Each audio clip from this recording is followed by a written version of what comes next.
મારું નામ ઉદય ગાંધી છે. Baroda label manufacturing company represent કરું છું. કારેલીબાગમાં મેટલ હોસ્પિટલ સામે મારું મેન્યુફેક્ચરિંગ યુનિટ છે. સ્ટીકર્સ લેબલ્સ અને સાઇનેજીસ મારી પ્રોડક્ટ છે અને ઓલમોસ્ટ બધી ઇન્ડસ્ટ્રીઝ છે મારા customers. Great business morning. I'm Jignesh Soni, representing Soni India group. Soni India group में हमारी 6 कंपनी है, जिसके अंदर हम लोग वेबसाइट सॉफ्टवेयर के अंदर डील करते हैं. मीन्स के ये एक आईटी कंपनी है. दूसरी जो है हमारी एक रिटेल मार्केटिंग करने वाली स्मार्ट बिज और रिटेल मार्केटिंग कंपनी है. तीसरी जो है Siva Soni India business academy, वो एक सॉफ्ट स्किल ट्रेनिंग इंस्टीट्यूट है.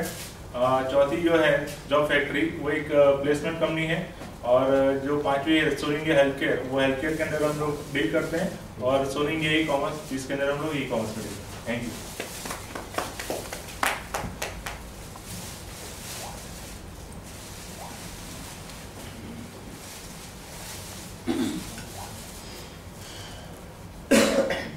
Dr. Vinay Kumar, orthopedic surgeon. I have a company, Green Surgical Private Limited. Manufacturing orthopedic implants and instruments, having FDA, CE, ISO, GMP certifications, and it is located in GIDC Savli Industrial Area, Mandusha. Thank you.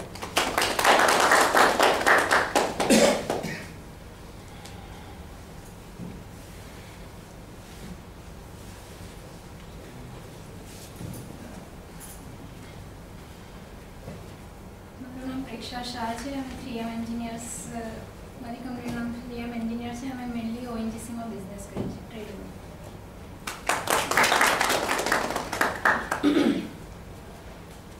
Good morning friends. Good morning. My name is Vipul Joshi, Silverline Motor Technologies company को represent कर रहा हूँ. Sorry 2 महीने से मैं आ नहीं पाया, कुछ रिनोवेशंस वगैरह कुछ काम चल रहा था. बेसिकली हम लोग domestic and industrial water purifier के अंदर डील कर रहे हैं and we are ISO certified company. तो पिछले 5 साल से हम लोग डोमेस्टिक वाटर प्योरीफायर्स बनाते थे और बेचते थे. अभी रिसेंटली 1 साल से हम लोग ने इंडस्ट्रियल वाटर प्योरीफिकेशन में भी डील करना और मैन्युफैक्चरिंग करना स्टार्ट किया है. तो किसी को भी अगर ज़रूरत है, कोई भी एप्लीकेशन है, प्लीज़ गिव मी 1 मेल और कॉल आप कर सकते हो. अभी आपका सीजन है. Thank you. लास्ट वो प्रेजेंटेशन हुआ, उसके बाद मैं नहीं आ पाया था. कुछ मैन पावर के इश्यूज से, कुछ रिनोवेशंस का प्रॉब्लम था. Sorry for that, but still we are continue. Renovation में आपने वाटर प्यूरिफायर डाला कि नहीं? Already we are using. Yes madam. आइए. वहाँ से बोलिए चलेंगे. नेक्स्ट रेडी हो जाइए. मेरा नाम रोशनी पटेल है और मैं भी पूछ सकती स्टूडेंट्स हूँ.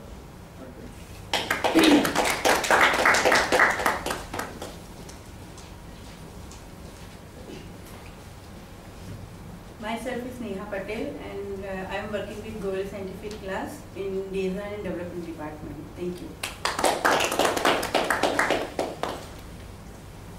Good morning everyone. Good morning. મારું નામ મહેશ જેઠવાણી છે.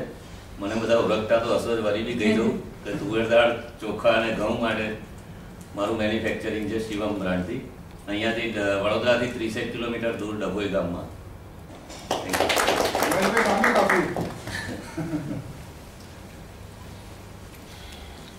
मुकेश भाई के लिए जोरदार तालियां हो जाए. Great morning everybody. Myself is Mukesh Mehta और मेरा कंपनी का नाम है प्रगति ट्यूब्स एंड इंजीनियरिंग कंपनी. हम लोग stockist and trader in Anand street. Thank you.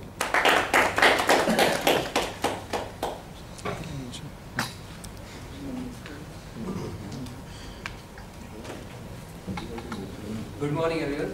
My name is Vishal Kapasi and I am working in SPI Tours and Travels and Visa Consultant. We are providing all the types of services related to travel, domestic, international tours, air tickets and all the types of visas. Thank you.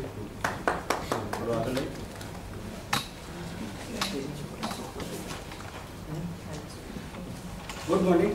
Good morning. મારું નામ નિતેશ દેસાઈ છે. હું સ્ટીલપર system private લિમિટેડને represent કરું છું. અમે લોકો ISO અને TQM ઇમ્પ્લિમેન્ટેડ અમારી કંપની છે. અમે લોકો તમારી લેન્ડને જે પણ તમારી જગ્યા હોય એને અનુકૂળ અમે ફર્નિચર્સ બનાવતા હોઈએ છીએ. એકચ્યુઅલી સ્ટોરેજ સિસ્ટમ્સ માટે કોઈને પણ રિક્વાયરમેન્ટ્સ હોય તો અમારી વેબસાઇટ પણ છે, જોઈ શકે છે. અને એના સિવાય મારો નંબર છે 9925036290. Thank you. अच्छा नीतीश भाई ने यहाँ पे स्टील फर्म में कितने लोगों का विजिट अभी बाकी है, पेंडिंग है? सर करने जैसा है कैमरा वाली सॉल्यूशन फॉर शो. यस मालूम. Good morning everyone. Myself is Naval Bumia. My company name is CN Bumia and Sons. We are dealing in sweets, milk products and namkeens. Thank you. अच्छा नवाब भाई के बारे में एक बात बताना चाहूँगा कि अभी रिसेंटली शुगर फ्री श्रीखंड भी लॉन्च किया हुआ है. सो काफ़ी सारे वैरायटीज़ हैं. मोदक के 51 प्रकार के वैरायटीज़ होते हैं मोदक के. तो स्वीट को एंजॉय कीजिएगा. Great morning. Harish Injulkar representing Powertech Services. We are dealing in UPS systems, batteries and stabilizers.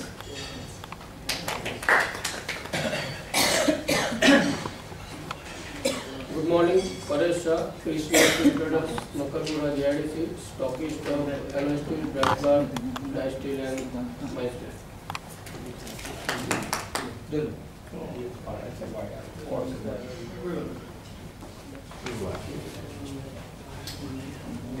Great PLS morning. Myself Vatsal Shah, representing Madhav Agro Foods Private Limited. Our brand name is Pasand. We manufacture pickles, paste and chutneys. Thank you. Chandresh Shah from Madhav Agro Foods. We manufacture Pasand brand pickles and chutneys, exports them. We have won 2 national awards for the best quality of pickles and chutney, and we are ISO 22000 certified company. Thank you. Myself Hemant Goyal from Goyal Scientific. Yes. We are making industrial, laboratory wear, scientific glass equipments. मैं सब लोगों को invite करता हूँ. काफ़ी लोग आ चुके हैं, काफ़ी लोग बाकी हैं. मेरे यहाँ कांच की कुछ अलग दुनिया देखने को मिलेगी. मैं इतना कह सकता हूँ कि हम लोग सुनार का काम, लोहार का काम, सुनार, लोहार और कुम्हार तीनों का काम ग्लास में करते हैं और उसमें साथ में इंजीनियरिंग भी ऐड करते हैं. Thank you.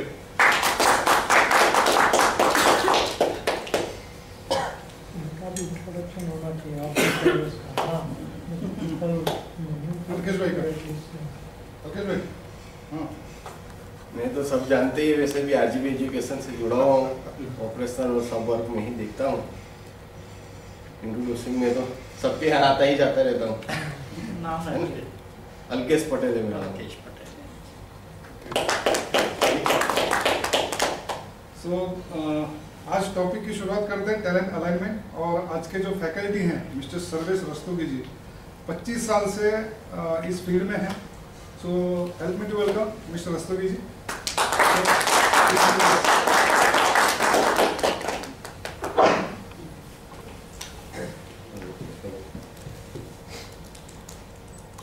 Hello. Great morning, friends. Great morning. My sincere thanks to Hemant Bhai who has invited me here and given me opportunity to meet all of you. That's a wonderful gathering. इतनी morning में आप यहाँ बैठे हैं means this is a learning growth. That's great. हम एक topic ले रहे हैं आज, टैलेंट अलाइनमेंट. थोड़ी बातचीत से चालू करेंगे.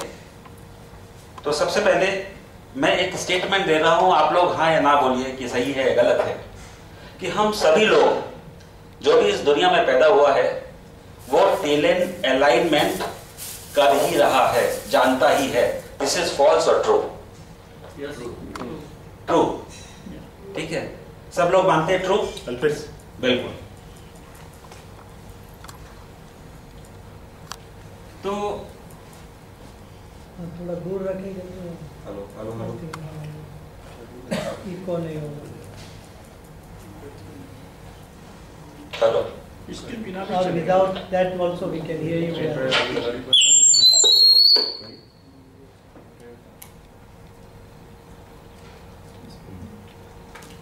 तो हम सब लोगों ने कहा ट्रू, बिल्कुल सही है.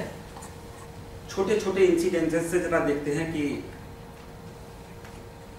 कैसे होता है ये. फॉर एग्जाम्पल हमको एक शर्ट है निकल राइट साइड में पड़ी.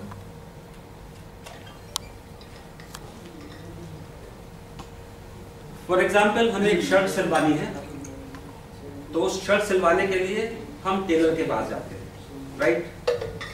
चाहे किसी कंपनी के सीईओ हो या उसी कंपनी का जूनियर मोस्ट क्लर्क हो, वो शर्ट सिलवाने के लिए टेलर के पास ही जाएगा, राइट? तो कहने का मतलब ये है कि टैलेंट अलाइनमेंट, कि ये काम, टैलेंट का जो अलाइनमेंट है वो वर्क के साथ है, जॉब के साथ है, और सभी को ये मालूम है कि ये जॉब कौन करेगा। लेकिन यही चीज बहुत जो सिंपल सी है, जब धीरे धीरे प्रोसेसेस, प्रोडक्ट्स, सर्विसेज कॉम्प्लेक्स होती चली जाती है, तो यही प्रोसेस मुश्किल होती चली जाती है। इसी के लिए बहुत सारी स्किल्स की जरूरत पड़ती है, राइट? तो this is number 1. Talent is aligned with the product or service we want to have. Number 1. Number 2, एक सिंपल सा केस लेते हैं कि सपोज हेमंत भाई को शर्ट सिलवानी है, और अभी नए नए हैं हेमंत भाई, तो वो अपने 3 फ्रेंड्स से पूछते हैं कि भाई शर्ट कहाँ बढ़िया सिलती है। एक बताते हैं कि अलकापुरी में एक टेलर है, वहाँ बढ़िया सिलती है। दूसरे बताते हैं फतेहगंज में एक टेलर है, वहाँ बढ़िया सिलती है। तीसरे बताते हैं निजामपुरा में एक टेलर है, वहाँ बढ़िया सिलती है। तो हेमंत भाई क्या करते हैं कि एक एक शर्ट सिलने के लिए तीनों को दे देते हैं, बोले देख लेते हैं भाई पहले एक्सपीरियंस है। और अल्टीमेटली जब शर्ट आती है तो मान लीजिए फतेहगंज वाले टेलर से जो शर्ट आई है वो उनको सबसे ज्यादा पसंद आई। ओके, ऐसा क्यों? जिन लोगों ने रिकमेंड किया था अलग अलग टेलर को, क्या उसमें से 2 लोग झूठ बोल रहे थे? ऐसा तो नहीं है ना, झूठ तो नहीं बोल रहे थे, उन्हें वो प्रोडक्ट पसंद आई इसीलिए बोल रहे थे। लेकिन हेमंत भाई की जब शर्ट सिल के आई तो आउट ऑफ 3 पीपल ही like the Fatehganj tailor, right? इसका क्या मतलब निकला? इसका मतलब ये निकला कि टैलेंट का जो अलाइनमेंट है उसके अंदर एक सब्जेक्टिव एलिमेंट भी होता है ना? खाली वो प्रोडक्ट बनाना जानता है वो बात तो ठीक है, लेकिन जो सर्विस हायर कर रहा है या जो प्रोडक्ट ले रहा है उसका सब्जेक्टिव एलिमेंट भी होता है कि वो क्या चीज पसंद करता है। तो टैलेंट अलाइनमेंट एक टोटली ऑब्जेक्टिव चीज नहीं होती है ना, इसमें एक सब्जेक्टिव एलिमेंट होता है कि हम क्या पसंद करते हैं, है ना? जो हमारा एक साइकोलॉजिकल, कुछ हमारे एक्सपेक्टेशंस होते हैं, कुछ हमारे लाइकिंग्स होती हैं, उसके हिसाब से हम उसको एक्सेप्ट करते हैं। This is point number 2। अभी पॉइंट नंबर 3, फतेहगंज का जो टेलर है वो बहुत पसंद आया।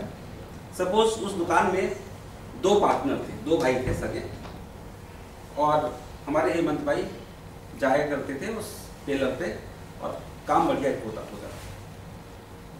अब क्या हुआ कि ये जो 2 भाई हैं उन्होंने सोचा कि हम अपनी अलग अलग दुकान कर लेते हैं। तो फतेहगंज के ही एक शॉप में एक बड़ा भाई बैठने लगा और दूसरी शॉप में छोटा भाई बैठने लगा। तो छोटे भाई ने भी कहा कि भैया हेमंत भाई आप हमारे यहाँ आइए। तो उस शॉप के साथ, उस प्लेस के साथ हमारे हेमंत भाई का एक तजुर्बा था। ओके, उन्होंने कहा चलो ट्राई कर लेते हैं। उसने कहा हेमंत भाई आपकी शर्ट हम 250 रुपये में सिलते थे, लेकिन मैं शर्ट्स की सिलाई 200 रुपये रखा। अब नेचुरल हमारा डिसीजन क्या होगा? 200 रुपये वाले को ट्राई कर लेते हैं, आदमी तो वही। तो यहां हमने क्या किया साइकोलॉजिकली कि अपना जो इनपुट कॉस्ट है वो कम कर लिया। क्वालिटी बीइंग द सेम, हम लोगों ने अपना इनपुट कॉस्ट कम कर लिया।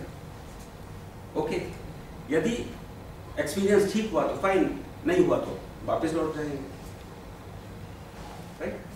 तो कहने का मतलब यह है कि हर आदमी के दिमाग में प्रोडक्टिविटी इंक्रीज करने की एक इनबिल्ट टैलेंट है ना? हम इनपुट की कॉस्ट रिड्यूस करना चाहते हैं, हम जब भी जाते हैं तो कुछ सस्ता खरीदना चाहते हैं, राइट? तो क्या कर रहे हैं? With respect to that product और service we are reducing the cost of input, और in other words we are increasing our productivity. ठीक है, अब चौथा पॉइंट लेते हैं। ये जो टेलर था जिसके पास जा रहे थे, पहले तो वो समय से काम लेता था। अब इस बार शर्ट दिया, उसने बोला कि अब 15 तारीख को आ जाएगी।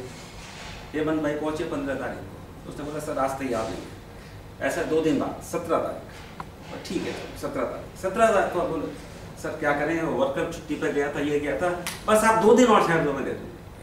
तो 19 तारीख को शर्ट मिली, फाइन, थोड़ा इनकन्वीनियंस हुई। अगला शर्ट चलवाने वाले थे, बोले ठीक है थोड़ा इस बार होगी प्रॉब्लम। अगले शर्ट के लिए फिर उसी टेलर के पास गए, इस बार उसने कहा सर 20 तारीख को दे देंगे, डेट लिखी 20 तारीख को गए, फिर 2 दिन 22, फिर 2 दिन 24, फिर 2 दिन 26। उसके बाद मालूम चला वो दुकान बंद करके कहीं घूमने चला गया, 7 दिन और गुजर गए। ओके, फिर हेमंत भाई पहुंचे और अगले महीने की 10 तारीख को शर्ट मिली। अब क्या होगा,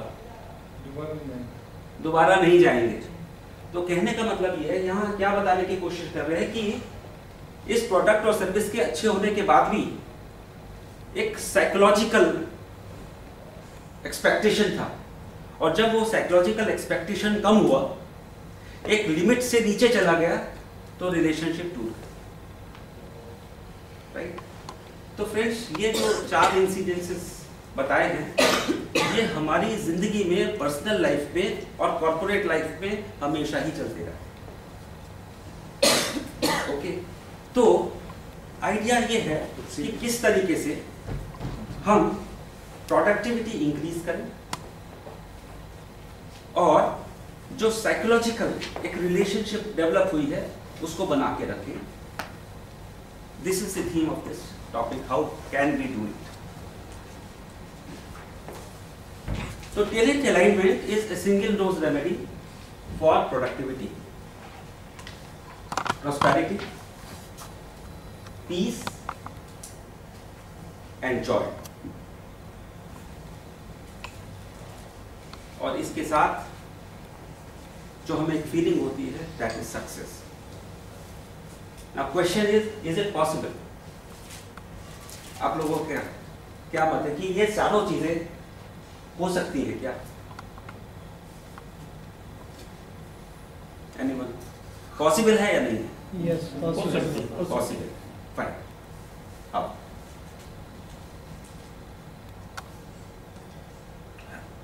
कैसे?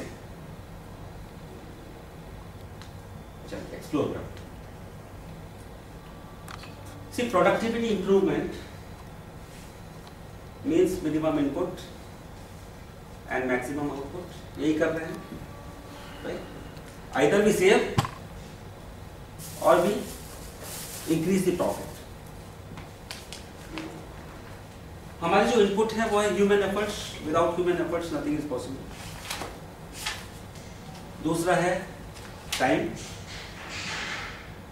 तीसरा है material resource, anything which money can buy, right?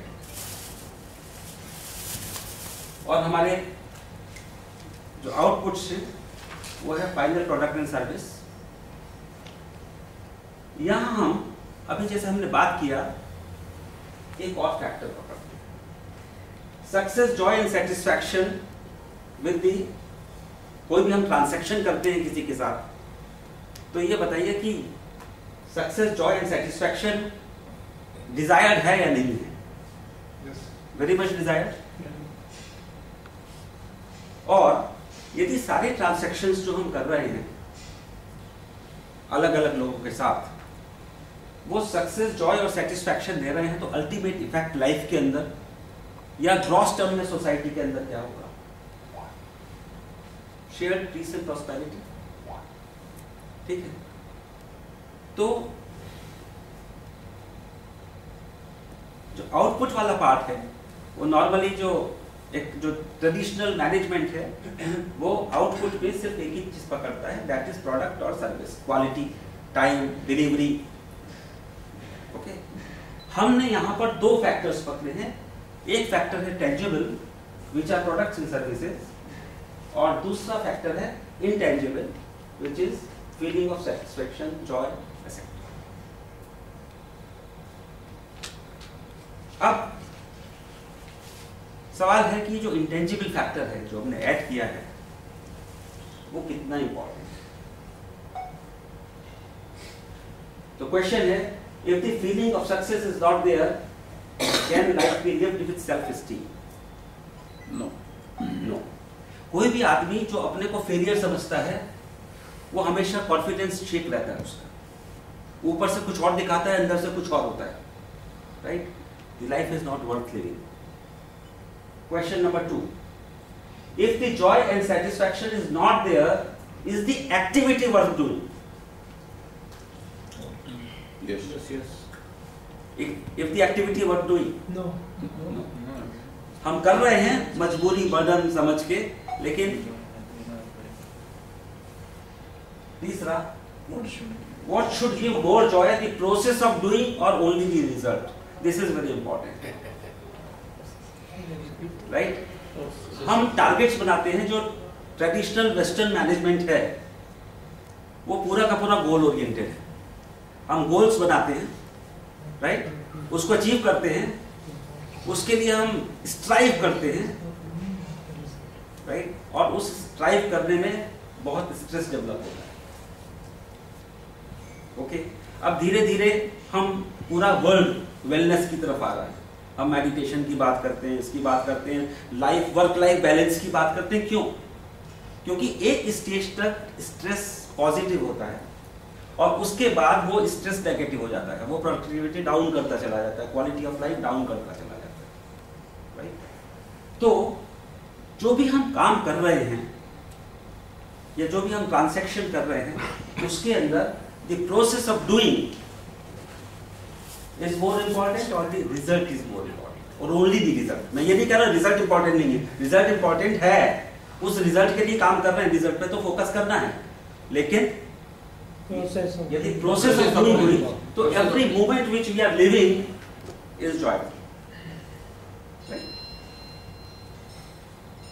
तो क्या आप एग्री करते हैं कि पीस और prosperity must be produced by every human endeavour? हम जो कुछ भी कर रहे हैं उससे पीस और प्रॉस्पेरिटी कंटिन्यूअस जनरेट होनी चाहिए, चाहे हम एम्प्लॉयर हैं, चाहे हम एम्प्लॉय हैं, चाहे हम प्रोफेशनल हैं. जो कुछ भी हम कर रहे हैं उससे कंटिन्यूअसली पीस एंड प्रॉस्पेरिटी की फीलिंग होनी चाहिए, है ना? हमारे जो स्क्रिप्ट्स हैं उसमें तो यही एक अल्टीमेट गोल कहा गया है. तो आज की तारीख में हमारा जो भी काम है वो ये प्रोड्यूस कर रहा है ये वाली फीलिंग कंटिन्यूअसली, तो हम बिल्कुल राइट ट्रैक पे. बट यदि ये प्रोड्यूस नहीं कर रहा है, if you are experiencing fall in productivity, चाहे आपकी खुद की हो या कंपनी की हो, ऑर्गेनाइजेशन की, boredom in work, increasing stress, tiredness and illness, tensions in relationship, जिंदगी से हंसी उड़ती चली जा रही है, कम्युनिकेशन में सीरियसनेस आने लगी, जो फ्री कम्युनिकेशन करते थे उसकी जगह बहुत सोच समझ के करने लगे, कहीं कुछ गलती ना हो जाए, कहीं कोई गुजरना ना हो जाए, क्या इफेक्ट होगा, है ना? आप ओवर कॉशियस हो गए और फैमिली के लिए टाइम बहुत कम मिलता है. यदि ऐसा कुछ हो रहा है जिंदगी के अंदर या ऑर्गेनाइजेशन में लोगों के अंदर, तो आपको जो रिसोर्सेज आप यूज कर रहे हैं उनको रिविजिट करने की जरूरत है, एक बार दोबारा सोचने की जरूरत है. तो पहले हमने बात किया था material resources का, the things which money can buy, money itself, finance, machine, infrastructure, technology. मशीनें पुरानी हो गई हैं तो भी प्रॉब्लम है, मेंटेनेंस बहुत काफी है, स्ट्रेस होता है. टेक्नोलॉजी को कोई सब्स्टिट्यूट नहीं कर सकता. टेक्नोलॉजी चेंज हो जाती है तो आपको चेंज होना ही है, there is no substitute. Infrastructure जो भी काम कर रहे हैं उसके लिए प्रॉपर चाहिए ही. तो 2 मिनट के लिए मान लेते हैं ये जो चीजें हैं वो आपने ऑलरेडी अलाइन कर रखी है, राइट? हमारा जो टॉपिक है वो टेलिंग की तरफ है, but the resources have to be revisited. कितनी बार हम पुरानी चीज रिप्लेस नहीं कर पाते, छोड़ नहीं पाते, वो बात करना ही है. ये पार्ट ठीक होने के बाद दूसरा आता टाइम। टाइम सबके पास 24 आवर्स, ओके, लेकिन टाइम मैनेजमेंट, इसका यूटिलाइजेशन वो ह्यूमन पावर के अंदर। तो सेकंड आता है इफेक्टिव टाइम मैनेजमेंट, ओके, ये वाला पार्ट प्रोडक्टिविटी में बहुत चेंज ला सकता है। And the third resource which is most important are humans. और उन ह्यूमंस के पास एक चीज होती है, mind. We all work through our mind. अब देखिए कुछ सोशल रिसर्चेस हैं, क्या बोलती हैं? वो बोलते हैं everybody is born genius, famous. दूसरा बोलते हैं एवरीबॉडी इज जीनियस, थोड़ा सा और रिफाइन हुआ, everybody is genius if he is at his right place. तो यहां कुछ बात हुई टैलेंट अलाइनमेंट की। If he is genius if he is at his right place.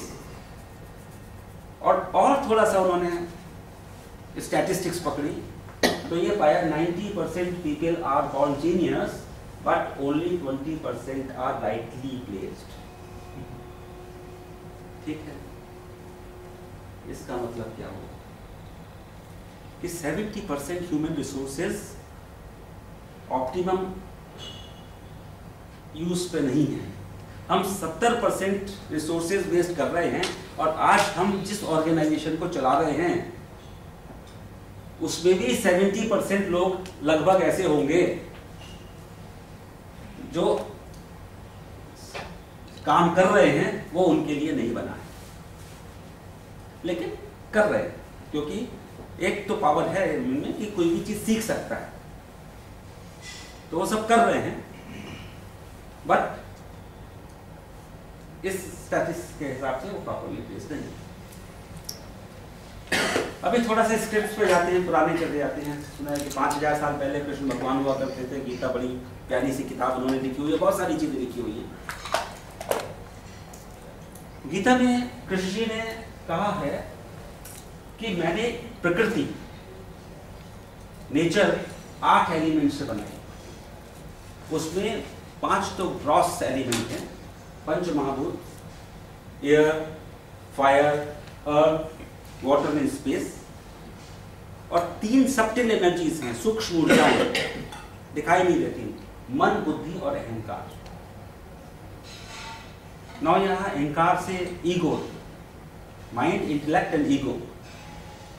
तो ईगो नॉर्मली कुछ लोग ईगो का मतलब प्राउड होना या ऐसा समझते हैं, लेकिन ईगो का बेसिक मतलब है self image. How do you see your self, है ना? आई सी माई सेल्फ ए डॉक्टर, है ना? एक self image, this is my ego.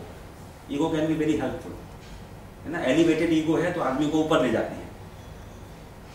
तो मन, बुद्धि और अहंकार, ये 3 चीजें सब्टिल एनर्जी है हमारी। फिर उन्होंने कहा कि मैंने 3 गुण बनाए हैं, सात्विक, राजसिक और तामसिक। और फिर उन्होंने बोला मैंने 4 वर्ण बनाए, वर्क कल्चर। जो डिफरेंट लोग पैदा हुए हैं वो 4 टाइप के वर्क कल्चर रखते हैं। किसी में कोई डोमिनेंट होता है, किसी में कोई डोमिनेंट होता है, चारों सब में थोड़े थोड़े हैं, लेकिन किसी में कोई डोमिनेंट होता है, किसी में कोई डोमिनेंट होता है। और वो है ब्राह्मण, क्षत्रिय, वैश्य और शूद्र। तो ये जो कॉम्बिनेशन है इतना सारा, 3 सब्टिल एनर्जी, 3 गुण और 4 वर्ण, इसका अलग अलग प्रमाण अलग अलग लोग के अंदर, different quantities, okay. And the matrix of all these things builds up a right type of work for that person. कि जो उसकी प्रकृति है, जो उसकी नेचर है, जो उसका नेचुरल बिल्ट है, उस नेचुरल बिल्ट के हिसाब से यदि वो वोकेशन पकड़े, अपना काम पकड़े, तो he will be at peace. वो उसका हर आदमी की पेस अलग अलग है।